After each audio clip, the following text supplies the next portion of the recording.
उत्तर प्रदेश से इस वक्त की एक बड़ी खबर सामने आ रही है। दीपावली से पहले मुख्यमंत्री योगी आदित्यनाथ ने उत्तर प्रदेश वासियों को बड़ा तोहफा दिया है। दरअसल महंगाई भत्ता बढ़ाया है यूपी सरकार ने। महंगाई भत्ते में 3% की वृद्धि की गई है। 28 लाख कर्मचारियों पेंशनर्स को लाभ मिलेगा और ये 1 जुलाई से ही लागू हो जाएगा।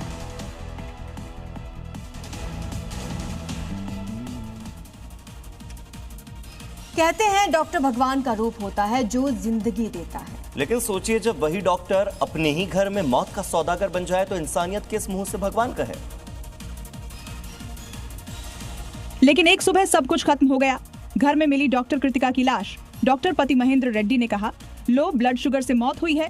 पुलिस ने भी मान लिया, लेकिन कृतिका के माता पिता को यकीन नहीं हुआ और मौत के 6 महीने बाद सच्चाई सामने आई कि कृतिका की मौत प्रोपोफोल ड्रग के कारण हुई, जो एनेस्थीसिया में दी जाती है, और ये इंजेक्शन कृतिका को उसके ही डॉक्टर पति ने दिया था। और अब अपने मेडिकल ज्ञान का इस्तेमाल इलाज नहीं, हत्या के लिए करने वाला डॉक्टर सलाखों के पीछे है। पुलिस जांच कर रही है कि आखिर उसने अब कृतिका को क्यों मारा। बिहार के चुनाव में हर कैंडिडेट नॉमिनेशन में लगा हुआ है, लेकिन किशनगंज से AIMIM प्रत्याशी हैं तौसीफ आलम। उनके नामांकन के दौरान बिरयानी को लेकर दरअसल युद्ध हो गया और ये उसी बिरयानी युद्ध की तस्वीरें हैं। तस्वीरों में देखिए कैसे लोग बिरयानी का पैकेट लेने के लिए एक दूसरे पर चढ़ते जा रहे हैं। मंच पर मौजूद शख्स लोगों को रोकने के लिए कह रहा है, लेकिन कोई पीछे हटने को तैयार नहीं है। सबका लक्ष्य बिरयानी हासिल करना है। दरअसल ये सब हुआ किशनगंज से AIMIM प्रत्याशी तौसीफ आलम के नामांकन से पहले। तौसीफ नामांकन से पहले पोस्ट डालकर अपने समर्थकों को बिरयानी का न्योता दे दिया। उसके बाद जो हुआ उसकी तस्वीरें अब सोशल मीडिया पर वायरल हैं। और बिहार चुनाव से जुड़ी इस वक्त की बड़ी खबर आ रही है। कांग्रेस ने उम्मीदवारों की पहली सूची जारी कर दी है। पहली सूची में 48 उम्मीदवारों के नाम हैं जो कि कांग्रेस के टिकट पर बिहार में चुनाव लड़ेंगे। पहले चरण के नामांकन का आखिरी दिन और 6 नवंबर को होगा पहले चरण का मतदान, यानी कि जिस दिन अपने मतों का इस्तेमाल कर बिहार की जनता चुनेगी कि उनका विधायक कौन होगा। भारत में सोने की बढ़ती कीमत के साथ ही सोने की तस्करी भी अब तेज हो गई है। इसे देखते हुए देश के तमाम एयरपोर्ट्स पर कस्टम डिपार्टमेंट ने सुरक्षा कड़ी कर दी है और इसी कड़ी में हैदराबाद एयरपोर्ट पर सोने का एक शातिर तस्कर पकड़ा गया,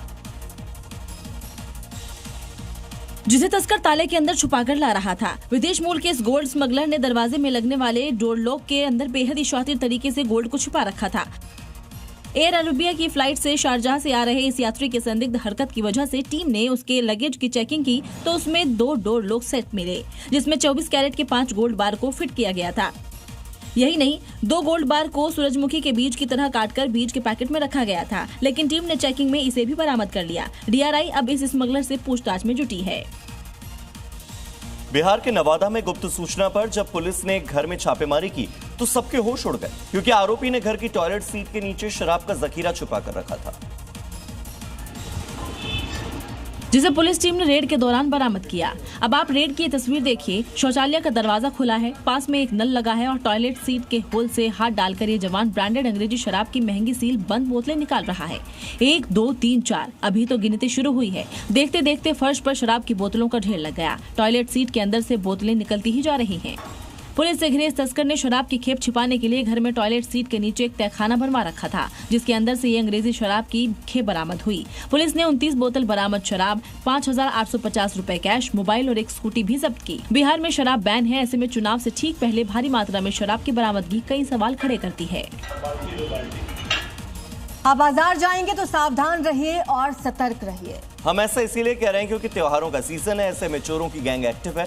अगर आप सतर्क नहीं रहेंगे तो आपके साथ चोरी जैसी वारदात हो सकती है। अहमदाबाद पुलिस ने मॉक ड्रिल करके लोगों को किस तरीके से सतर्क किया, देखिए, जिससे लोगों को ऐसी वारदातों से बचने के लिए सावधान किया जा सके।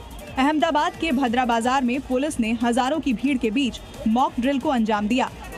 सबसे पहले इस शख्स को देखिए, बेटे को गोद में लिए आराम से खड़ा है, उसे अपने सामान की फिक्र नहीं है। तभी एक मुंह में दुपट्टा लगाए महिला बैग की चैन ओपन कर लेती है, तभी इसका ध्यान पीछे जाता है। अब जरा बुर्का पहने, ये महिला अपने बच्चे के साथ खरीदारी कर रही है। तभी वहाँ सिविल ड्रेस में एक महिला पहुंची और दूसरे बच्चे को मोबाइल देने के बहाने अपने साथ ले गई। पुलिस इस मॉक ड्रिल के जरिए लोगों को आगाह करना चाहती है